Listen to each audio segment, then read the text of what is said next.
I'm gonna end it right there because it did good there at the end. What was that one? It's called Whipping Boy. That's another Ben Harper song. Oh, okay. Oh, I'm thinking Whipping Post. Yeah. Whipping Boy is off of Ben Harper's first album called Welcome to the Cruel World. Okay. You had a good album by him. Love Ben Harper, big Ben Harper fan. That was by him. Nice. Not by the Allman Brothers. Gotcha. Hey, everybody. Welcome back to Great Measures. Great Measures. My name is Richard. This is Judson. Shaw, yeah. Going to introduce you to a band you haven't heard yet. How do you know? Pretty sure you have. Trust me. This kind of goes in line with some of the early 2000s, late 90s, that new wave of American heavy metal we talked about. This one's more of a melodic metalcore band. It's called Killswitch Engage.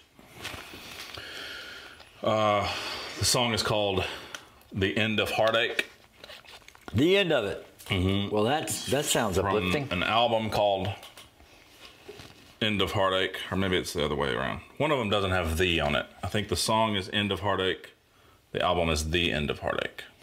Or maybe it's the song is The End of Heartache. The album is End of Heartache. I don't know. Deep stuff there, bro. Just take the "the" off. Take the article away. It's from 2004. Killswitch Engage is a band from Massachusetts. This album was the first one that featured their vocalist by the name of Howard Jones. Howard. The previous vocalist was named Jesse Leach. Jesse. He is now with the band again. Howard is no longer with the band.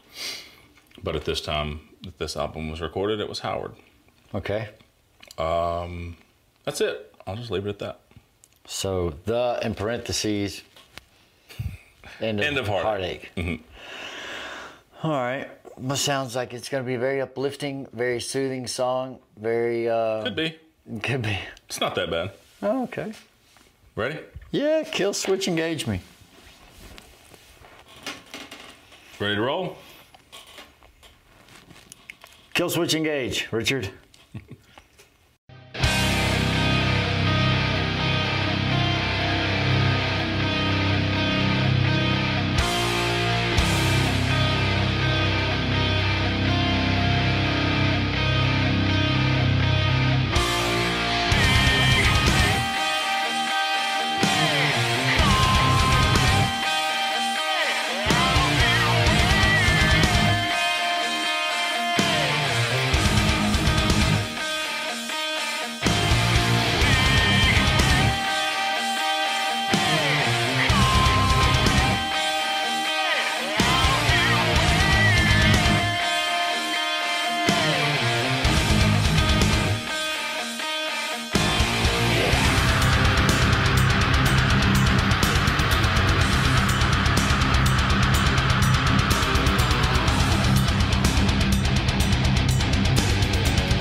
Lay it on me.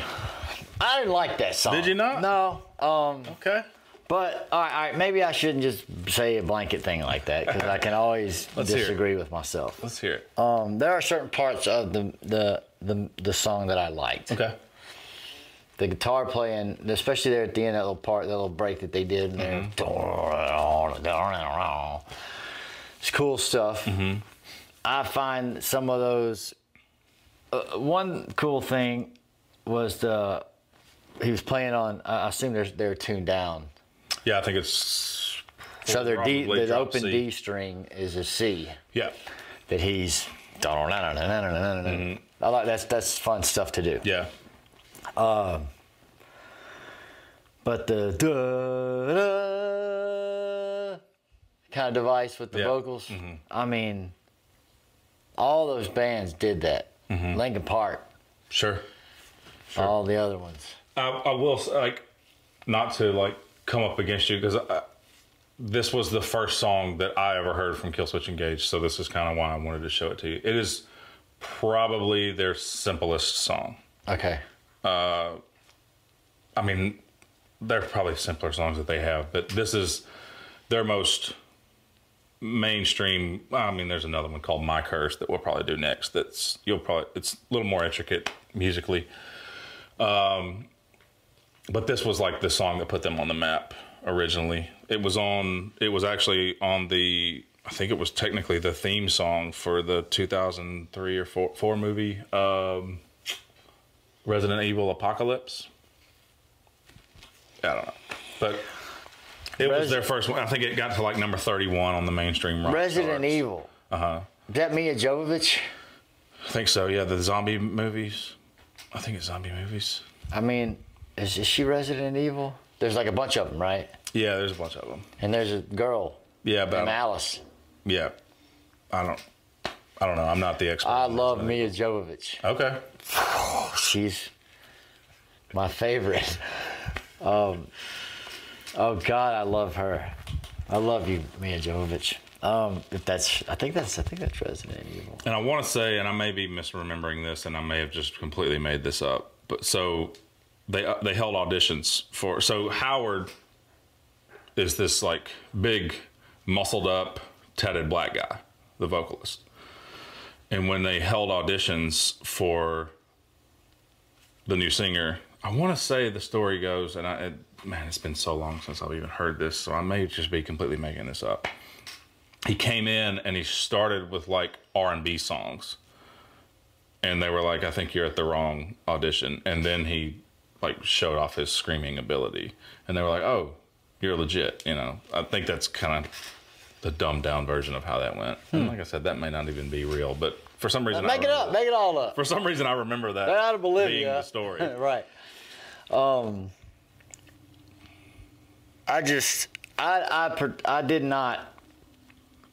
did not like. That's okay. The American wave of new heavy, whatever you said. The new wave of American heavy metal. Yeah, new whatever, however you pronounce that one. But so far we've heard Lamb of God, which you enjoyed. Shadows Fall, which you enjoyed. Well, back then, the stuff that was at that time. Yeah. When you, the stuff that was on the radio. Sure. Okay. Yeah. Sorry, okay. I didn't clarify. I was not into it. Right. Yeah. But I came out of. I mean, I was more of the jam band hippie type stuff. But you come out of grunge. It was a progression, right? Yeah. To mix sort of the heavy metal that sort of got lost a little bit in the 80s. And when Metallica kind of went 90s, I mean, there was metal. Mm-hmm. Now, I know, I'm talking about the mainstream stuff. Right, yeah. Metal sort of kind of, I mean, grunge took over. Mm-hmm. Yeah, for sure. And then Nirvana. Mm-hmm. So, and maybe it's just because I built up so much angst listening to that music that whatever came out in the 2000s or early 2000s, I was just kind of like, ah. Yeah. You know. Yeah. And I was still stuck on, you know, Pixies and the Breeders and Nirvana and Screaming Trees and Fugazi and stuff. But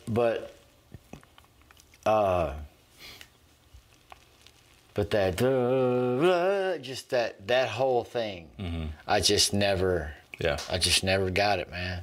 I never got it. They seem like they, with the guttural vocals a little bit, of the harsher vocals, they're introducing, they're bringing more aspects of metal with double bass stuff and just how the whatever that kind of metal that is when they're playing together like that. I don't know. There's some subgenre about it somewhere. Yeah, it's a part of that. I mean, I would kind of call it melodic metalcore. Okay. Whatever you say. Yeah. But they and I heard, and maybe it's just because we've been doing this, but I heard different elements of certain metal that we've listened to in there that they're bringing in. But yeah, it's an interesting subject matter. Waiting, it's a positive thing, you know. Looking forward to the end of heartbreak, knowing that it's coming. That's actually a really cool thing to think about. You know, it's an interesting. I'll bring this up when I talk about some things and all the talking that I do to other people sometimes. No, just about the whole relationship thing. So, if you've ever been in a relationship that meant something to you, not that they all wouldn't, but you know what I mean. You're in a relationship for a while. And then it ends however it ends, whether it's your fault or her fault or both of your faults or his fault or whoever's fault. And you do a period of time, I'll just say 2 weeks just to say it, but where you're texting them, you know, you have a back and forth, and then you're trying not to, and then either they get upset at you and they cut you off, or you do that to them, whatever, however it goes, but then you can't stop thinking about them. But then you wake up one day and you go through your whole day, and then you realize at the end of the day you didn't think about it one time. Yeah. And you have this moment where you go, oh, it's over. I got over it, you know. And that's a very I don't want to say awesome. I'm just trying, a very learned feeling. Experience when you can kind of look back on it and say there's a process to this thing. There's a, you know, whether it's quick or slow, it happens. And eventually, you know, but just that feeling of knowing it, because there's nothing that you can do to make it be the way that you want it in any moment. You know. And it's going to resolve itself in one way or another if you allow it, or if you know, it's going to regardless. Right. But so, and I just hear that in the lyrics. He was talking about looking forward to, you know, throwing in the early 2000s metal words of loneliness and you know, different, indifference. I think that's why this song and this album in particular was a big part of my, I don't want to call it a transition, but my growth into heavier styles of metal. And this song in particular, like, because what you're talking about was exactly kind of what I was going through at that moment. Like, I'd been dating a girl, the relationship ended, and you just kind of look for songs to relate to, I think, in that moment. And that was one of those songs where I kind of found comfort in. You know, I was like 17 or 18, so it was dumb. No, man, love at that point, you know. Everything is the end of the world at 17 right, and 18. The music that you listen to is the greatest thing you've ever heard, and the girl or the guy, whoever you are not with anymore, they were the one. For you sure. know, so every emotion is so full and palpable. Yeah. So I can see what I didn't mean to cut you off. Go ahead. No, that's just go on with your sob story about your girl. No, that's just where I kind of found comfort in a little bit of, I mean, what he talks about, the solace and the, you know. I like that word a lot. Yeah, me too. I like solace a lot. And it was also right in line with the style of music that I just started to get into, you know, so that kind of took it to another level of interest and excitement for me. Not only is this metal band playing these riffs that I like and playing this style of music that I've really started to fall in love with, but they're singing about something that I'm dealing with at the moment, you know. I think that was a big part of the reason. And like I said, there's so many other songs that I can show you from them that are more intricate and better, and I mean better songs, like, but that I think you'll actually enjoy. But that was the starting point for me, so I just kind of wanted to let you start. No, I mean, hey, I'm sorry, I didn't mean to crap all over. No, you're good. You're good. I think the whole point of doing this. The like, riffs, you can't like everything, right? The riffs in the beginning that kind of. I mean, that's just guitar. That's just regular guitar stuff. I always attribute it to being influenced by AC/DC. AC/DC did a lot of those, you know, whether it be Thunderstruck or whatever. I mean, they're the riffy band, most riffiest band that there ever was. And we ain't done any AC/DC, have we? I've heard a lot of them, though. That's kind of what I was figuring. I can find something you probably haven't heard. Probably some of the older stuff, maybe. Some of the newer stuff. I don't know. We'll find something. But man, those guys. Yeah. Come on. Yeah. You can't. So when I hear those riffs, sometimes I go, AC/DC did it. Gotcha. You know, but and I shouldn't be that way because there's only one way to play a guitar. I mean, you know what I'm saying. Yeah. You know, you use your hands and you push down the strings here, and eventually you're going to run into something that somebody else did. There's just no way around it. Yeah. So I shouldn't be such a freaking critic. Stickler. Stick in the mud. They're high energy, or their guitarist, one of their lead guitarists, Adam D. Usually, like, I saw him in 2005 or 6 in Memphis, and he came out. He had like I want to say he was wearing like a crown, and he has like a Jägermeister cape, and he's just all over the stage. I mean, he's very high energy. He throws a lot of harmonics into stuff that wasn't on the record, you know.